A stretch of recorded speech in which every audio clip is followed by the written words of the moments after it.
So, how are yous? Now, I'm having a bit of a mare today. This is my third go at this chapter or this section. So far, I've not saved it. I've then recorded it brilliantly. I mean, self-praise is no praise, but I'm self-assessing as green. And there was no sound on it. I didn't check. I just posted it and it didn't work. So I put that out on Twitter and on all the classrooms. And then the subscription to Loom that I was using to record, it lapsed in between finding out that I had to re-record this and doing it. So now I'm trying it on Google Classroom. I don't know if it'll work. Based on so far today, it's not going to work. But let's give it a go. What I should do is stop now and check. What I'm going to do is hope for the best so I can go for a walk, my lunchtime walk with my Waynes. Right, let's see how we got on. Okay, remember, Odd has drank from the pool.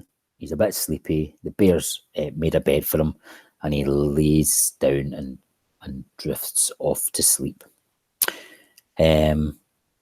The world was comfortable and quiet and warm. He was safe and everything was entered by the dark. When he opened his eyes once more, he was cold and he was alone and the moon was huge and white and email and white and high in the sky. More than twice as big as the moon in Midgard, thought Odd, and he wondered if that was because Asgard was closer to the moon or whether it had its own moon. The bear was gone. In the pale moonlight, Odd could see shapes moving in the water of the pool, and he pulled himself to his feet and limped over to look more closely. Can you see that? That's him looking into the pool. And here's a close-up. Now that is pretty scary, pretty scary.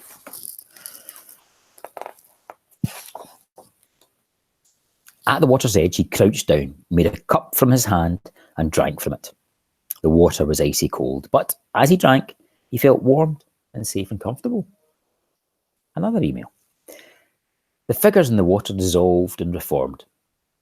What do you need to see? Asked a voice from behind Odd. Odd said nothing.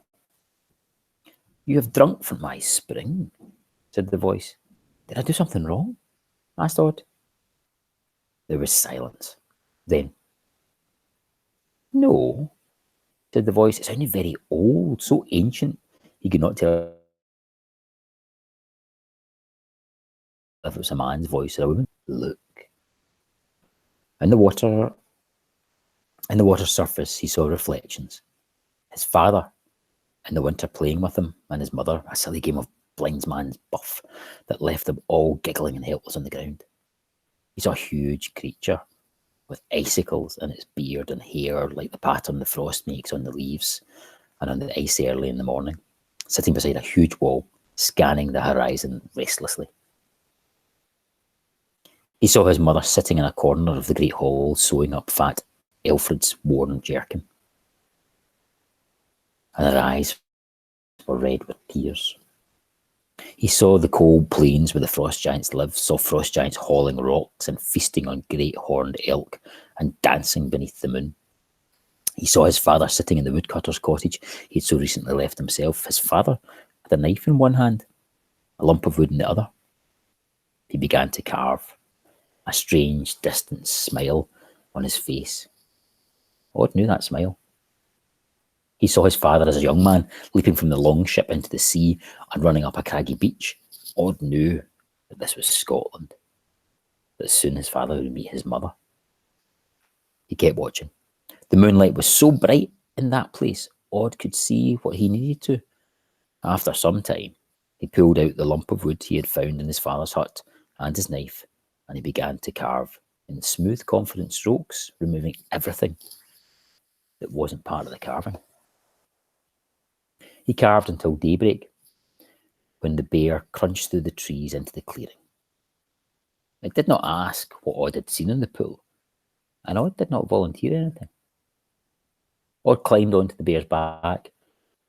"You're getting smaller again," said Odd. It was no longer the huge bear of the previous evening. Now it seemed only slightly bigger than it had been the first time Odd had ridden it. "You've shrunk."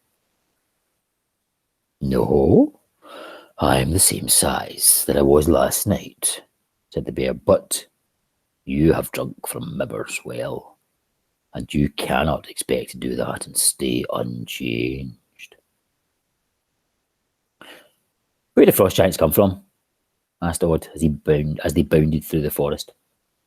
"Jotunheim," said the bear. "It means giant's home.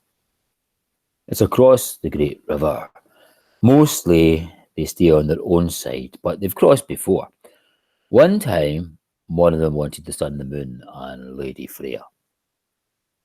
The time before that, they wanted my hammer, Mjolnir, and the hand of Lady Freya. There was one time they wanted all the treasures of Asgard and Lady Freya. They must like Lady Freya a lot," said Odd. "They do. She's very pretty," said the bear. "What's it like in Jotunheim?" asked Odd. "Bleak, treeless, cold, desolate. Nothing like it is here. You should ask Loki." "Why?" "He wasn't always one of the Aesir." I'm not really sure how to pronounce that word. This is my third go, as you know, and I'm still not sure how to pronounce that word. Aesir. He was born a frost giant. He was the smallest frost giant ever. They used to laugh at him. So he left. Saved Odin's life on his travels, and the bear hesitated and seemed to think twice about whatever he had been going to say, and finished. "He keeps things interesting." And then the bear said, "Anything that you did last night? Anything you saw?"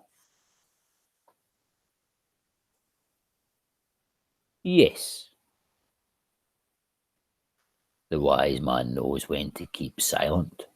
Only the fool tells all he knows. Wise words there. So don't talk. That's what the bear's saying. Here is Loki, the weest of the frost giants. And here is Jotunheim. Jotunheim? Jotunheim. I'm going Jotunheim. The fox and the eagle were waiting beside the remains of the fire. Odd finished what was left of the fish. Then the bear said, "Well," what? Then the bear said in his own voice, Well, what do we do now?" Odd said, "Take me to the edge of the forest. You wait for me. I'll walk alone from there to the gates of Asgard." "Why?" asked the fox. "Because I don't want the frost giants knowing you three are back," said Odd. "Not yet." They set off. "I could get very used to travelling by bear," Odd said. But the bear only grunted. Wonder if it's taped this time, eh? Right, my enthusiasms. I love the bit where the bear is telling about Loki being the biggest frost giant. I think that's hilarious. I've 3 times I've read this today, and I still smile and think that's really funny. That's my enthusiasm. My puzzle is, just how big has Odd got? And I wonder, is he still limping now that he's drank from Mimmer's well? And my connection is,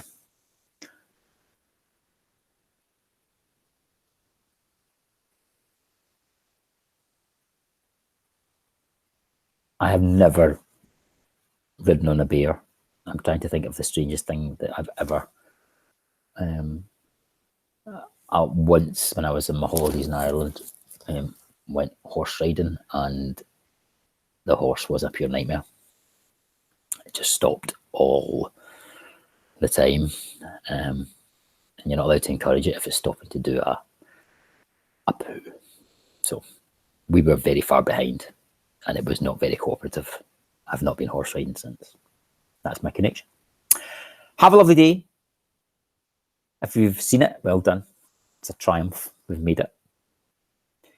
Right, guys. See you later. Be good.